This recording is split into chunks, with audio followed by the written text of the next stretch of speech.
عن أبي هريرة رضي الله عنه عن النبي صلى الله عليه وسلم قال: إن الله تعالى إذا أحب عبدا دعا جبريل فقال له: إني أحب فلانا فأحببه، فيحبه جبريل، ثم ينادي في السماء فيقول: إن الله يحب فلانا فأحبوه، فيحبه أهل السماء، ثم يوضع له القبول في الأرض.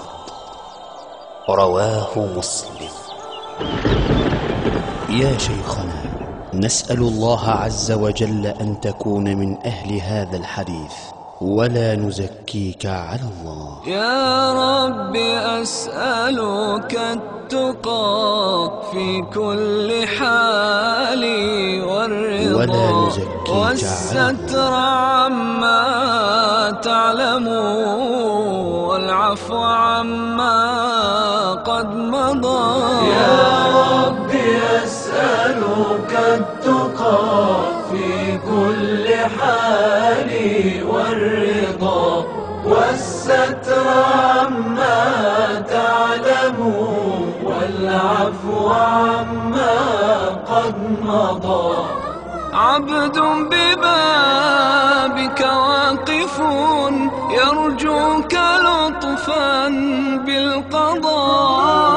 عبد ببابك واقف يرجوك لطفا بالقضاء.